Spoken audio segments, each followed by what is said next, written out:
नमस्कार दोस्तों, 6 सितंबर को क्लास 10 का साइंस का होने वाला वीकली टेस्ट के लिए आज हम लोग वीकली टेस्ट मॉडल पेपर करने वाले हैं, जो कि आपके 6 सितंबर को वीकली टेस्ट होगा। उसके लिए बहुत ही ज़्यादा इंपॉर्टेंट क्वेश्चंस होने वाला है। तो आप लोग वीडियो को अपने क्लास के मित्रों को शेयर कर दीजिए।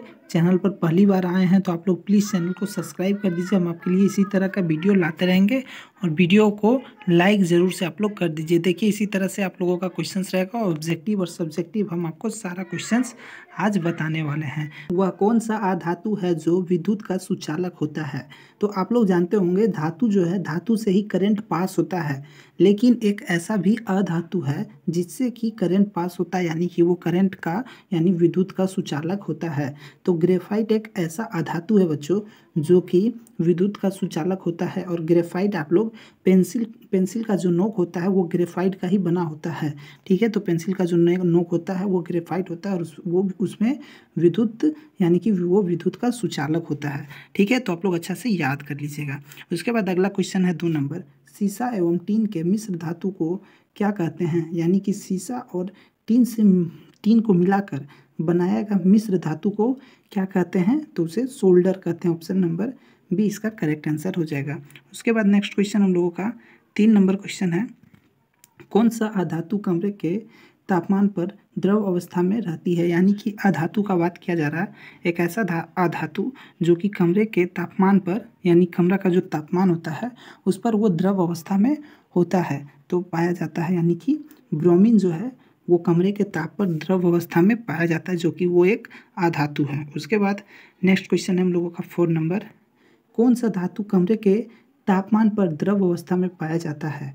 तो इस बार धातु का बात किया जा रहा है, तो पारा, जो कि थर्मामीटर आप लोग देखे होंगे, उसमें जो चमकीला सा होता है जिससे कि फीवर नापा जाता है, वो क्या रहता है? पारा। और वो कमरे के तापमान पर द्रव अवस्था में होता है, लिक्विड अवस्था में होता है, ठीक है। उसके बाद नेक्स्ट क्वेश्चन हम लोगों का 5 नंबर क्वेश्चन है, तांबा और जस्ता के मिश्र धातु को क्या कहते हैं? यानी कि तांबा और जस्ता को मिलाकर जो मिश्र धातु बनाया जाता है उसे क्या कहते हैं? तो उसे पीतल कहते हैं। ऑप्शन नंबर ए इसका करेक्ट आंसर हो जाएगा। उसके बाद नेक्स्ट क्वेश्चन है 6 नंबर, पराग कोश में होता है। तो पराग कोश में क्या होता है? तो पराग कोश में पराग कण होते हैं, ठीक है। पराग कोश में पराग कण होते हैं।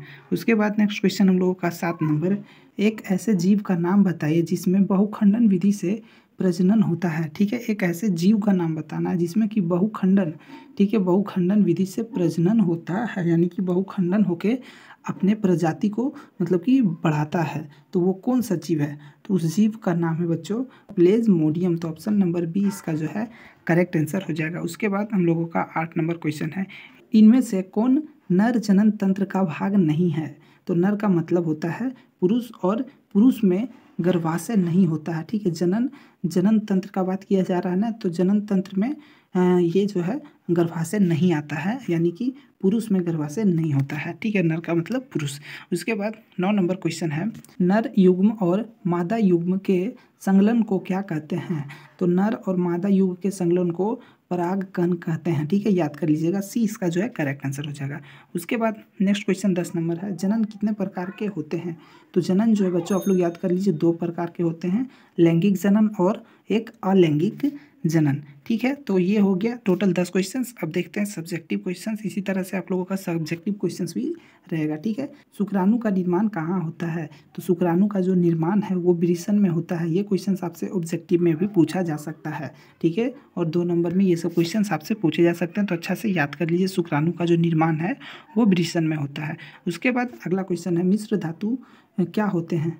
तो 2 या 2 से अधिक धातु, ठीक है, 2 या 2 से अधिक धातुओं, वो धातु भी हो सकता है या अधातु के समांगी मिश्रण, यानी उन्हें मिलाकर, ठीक है, को मिश्रित धातु कहते हैं। यानी कि मान लीजिए 2 धातु है, उसे मिलाकर एक धातु बनाया जाता है, तो ये कहलाएगा मिश्र धातु, ठीक है। उसके बाद अगला क्वेश्चन देख सकते हैं, 3 नंबर का 2 क्वेश्चन आपसे पूछे जाएंगे वीकली टेस्ट में आपके। सोडियम को केरोसिन तेल में डुबोकर क्यों रखा जाता है? तो सोडियम में उच्च अभिक्रियाशील पाई जाती है। सोडियम जो है वो उच्च अभिक्रियाशील होता है।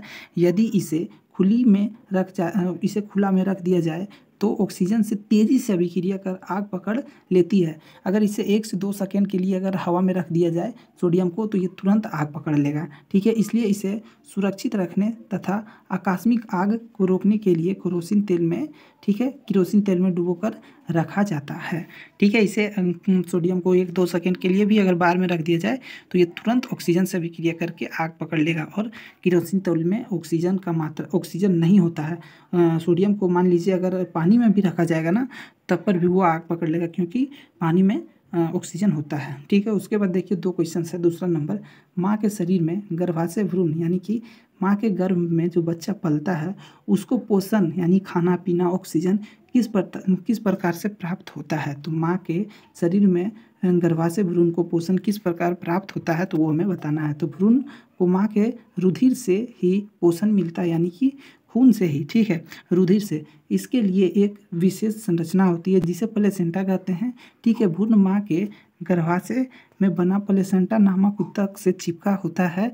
भ्रूण को गर्भाशय में माँ के रक्त से ग्लूकोज, ऑक्सीजन एवं अन्य पदार्थ प्राप्त होते हैं, यानी कि माँ के रक्त से ही बच्चा को हर एक चीज़ जो भी उसके लिए ज़रूरत की चीज़ें हैं वो सब चीज़ प्राप्त होता है। ठीक है, तो 3 नंबर का हो गया। अब 5 नंबर का 2 क्वेश्चन है। लोहे को जंग से बचाने के लिए 2 तरीके बताएं। तो लोहे को जंग से बचाने के लिए 2 तरीके निम्नलिखित हैं। क्या क्या हैं? पेंट करके, ठीक है, पेंट करके, तेल लगाकर, ग्रीस लगाकर, ठीक है, ग्रीस लगाकर, तेल, ग्रीस या पेंट लगाकर इसे हवा में मौजूद नमी और ऑक्सीजन लोहे से सीधे संपर्क में नहीं आ सकते हैं। इस प्रकार लोहे को जंग लगाने से बचाया जा सकता है। अब देखिए 2 क्वेश्चंस रहेंगे 5 अंक के, तो टोटल हो जाएंगे 10 अंक। ठीक है, तो पहला क्वेश्चन 5 नंबर वाला है, लोहे को जंग से बचाने के लिए 2 तरीके बताएं। तो लोहे को जंग से बचाने के लिए निम्नलिखित तरीके हैं, 2 तरीके निम्नलिखित हैं। ठीक है, तो कौन कौन से हैं?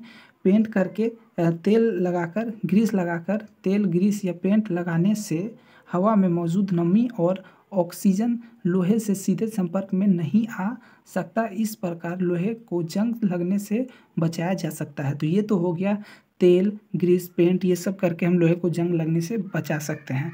ठीक है, दूसरा उपाय है लोहे की वस्तु पर जस्ता की परत, ठीक है, जस्ता की पतली परत चढ़ाकर उसे ऑक्सीजन और नमी के संपर्क में आने से रोका जा सकता है। इस प्रकार लोहे को जंग लगने से बचाया जा सकता है। तो एक तरीका क्या है? पेंट कर, तेल लगाकर, ग्रीस लगाकर, ये सब चीज़ों से लोहे को बचाया जा सकता है। और दूसरा तरीका है कि जस्ते की परत, ठीक है, पतली परत। उसके बाद दूसरा क्वेश्चन हो गया, पहला क्वेश्चन हो गया। दूसरा क्वेश्चन है, कुछ पौधों को उगाने के लिए कायिक प्रबंधन का प्रयोग क्यों किया जाता है? कायिक प्रबंधन का मतलब होता है जैसे कुछ पेड़ पौधे ऐसे होते हैं जिनका टहनी लगा दिया जाए तो वो टहनी लग जाता है, पेड़ बन जाता है। ठीक है, कुछ पौधे ऐसे होते हैं, और वो वैसे पौधे जो कि बीज उत्पन्न नहीं करते हैं। ठीक है, वो पौधे अपने आप उसका टहनी लगा देने से वो लग जाता है। ठीक है, तो केला ये सब का पौधा इस सब में आता है। तो देखिए, पेड़ को उगने के लिए कायिक प्रबंधन का प्रयोग निम्नलिखित लाभ के लिए किया जाता है। तो क्या क्या लाभ है कायिक प्रबंधन से? ठीक है, कायिक प्रबंधन द्वारा उगाए गए पौधों में बीज द्वारा उगाए गए पौधों पुष्प एवं फल कम समय में लगने लगते हैं। यानी कि बीज लगाकर अगर कोई पेड़ उगाया जाता है तो उससे पहले जिसका टहनी लगाकर कायिक प्रबंधन कर जो पौधा लगाया जाएगा उसमें पहले फल आने लगेगा। ठीक है, उसके बाद यह पद्धति केला, संतरा, गुलाब एवं चमेली जैसे उन पौधों को उगाने के लिए प्रयोगी है जो कि बीज उत्पन्न करने की क्षमता खो चुके हैं। तो ये सब पौधे को कायिक प्रबंधन से उगाया जाता है। ठीक है, उसके बाद कायिक प्रबंधन का दूसरा लाभ यह भी है कि इस प्रकार उत्पन्न सभी पौधे आनुवांशिक रूप से जनक पौधे के समान होते हैं। तो इस तरह से कायिक प्रबंधन जो है वो लाभदायक है।